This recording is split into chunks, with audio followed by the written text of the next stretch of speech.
Hi friends, ഇന്ന് നമ്മളൊരു tasty ആയിട്ടുള്ള ബീഫ് കറിയാണ് ഉണ്ടാക്കാൻ പോകുന്നത്. എളുപ്പത്തിൽ നമുക്ക് തയ്യാറാക്കാൻ പറ്റിയൊരു ബീഫ് കറിയാണ്. ഇത് നമുക്ക് എങ്ങനെ തയ്യാറാക്കാമെന്ന് നോക്കാം. അതിനായിട്ട് ഒരു ഉരുളിപ്പാത്രമാണ് ഞാൻ എടുത്തിട്ടുള്ളത്. ഇതിലേക്ക് നമുക്ക് വെളിച്ചെണ്ണ ഒഴിച്ചു കൊടുക്കാം. എന്നിട്ട് 2 വലിയ ഉള്ളിയാണ് ഞാൻ അരിഞ്ഞിട്ട് ഇട്ട് കൊടുക്കുന്നത്. ഇനി ഇത് നമുക്കൊന്ന് നന്നായിട്ട് ഇളക്കിയെടുക്കാം. ഈ സമയത്ത് ഞാനൊരു അല്ലി കറിവേപ്പില കൂടി ഇട്ട് കൊടുത്തിട്ടുണ്ട്. ഇപ്പം നമുക്കിതിൻ്റെ പച്ചമണമൊക്കെ ഒന്ന് മാറി കിട്ടിയിട്ടുണ്ടാവും. അപ്പോൾ നമുക്ക് ഇതിലേക്ക് ഉപ്പിട്ട് കൊടുത്ത് നന്നായിട്ടൊന്ന് ഇളക്കി കൊടുത്ത് വഴറ്റിയെടുക്കണം കേട്ടോ. ഇനി നമുക്കിതിലേക്ക് ചേർക്കാനായിട്ട് 3 പച്ചമുളക്, ഒരു വലിയ വെളുത്തുള്ളി ആണെങ്കിൽ 8 പീസ് വെളുത്തുള്ളി, പിന്നെ ഒരു ഇഞ്ചി കഷ്ണം. ഇതാണ് നമുക്കിതിലേക്ക് ഇനി അരച്ച് ചേർക്കാനുള്ളത്. എന്നിട്ട് നമുക്കതിട്ട് കൊടുത്ത് നന്നായിട്ട് അതിൻ്റെ പച്ചമണമൊക്കെ മാറുന്ന വരെ ഒന്ന് ഇളക്കി യോജിപ്പിച്ച് കൊടുക്കാം.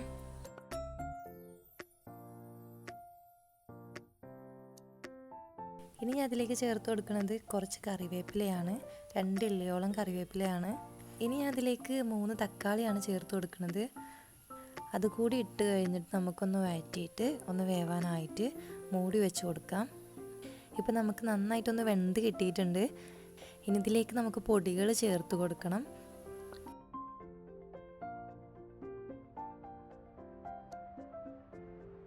ഇനി നമുക്ക് ആവശ്യത്തിന് മുളക് പൊടി ഇട്ട് കൊടുക്കാം. 1 ടേബിൾ സ്പൂണാണ് ഞാനിവിടെ ഇട്ടിട്ടുള്ളത്. പിന്നെ നമുക്കിതിലേക്ക് മല്ലിപ്പൊടി 1 സ്പൂൺ ചേർത്ത് കൊടുത്തിട്ടുണ്ട്. പിന്നെ നമുക്കിതിലേക്ക് മഞ്ഞൾപ്പൊടിയാണ് ഇട്ട് കൊടുത്തിട്ടുള്ളത്.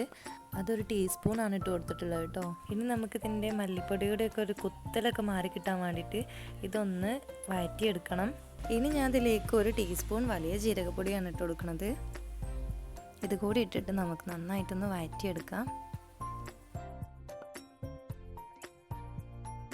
ഇപ്പം നമുക്കിത് നന്നായിട്ട് കുക്കായിട്ട് കിട്ടിയിട്ടുണ്ട്. ഇനി നമുക്കിതിലേക്ക് കുക്കറിൽ ഞാൻ ഇറച്ചി വേവിച്ചെടുത്തിട്ടുണ്ടായിരുന്നു. 1 ടീസ്പൂൺ മഞ്ഞൾപ്പൊടിയും മല്ലിപ്പൊടിയും മുളക് പൊടിയും ചേർത്ത് കുറച്ച് കറിവേപ്പില കൂടി ഇട്ടിട്ട് ഞാനൊന്ന് വേവിച്ചെടുത്തിട്ടുണ്ടായിരുന്നു.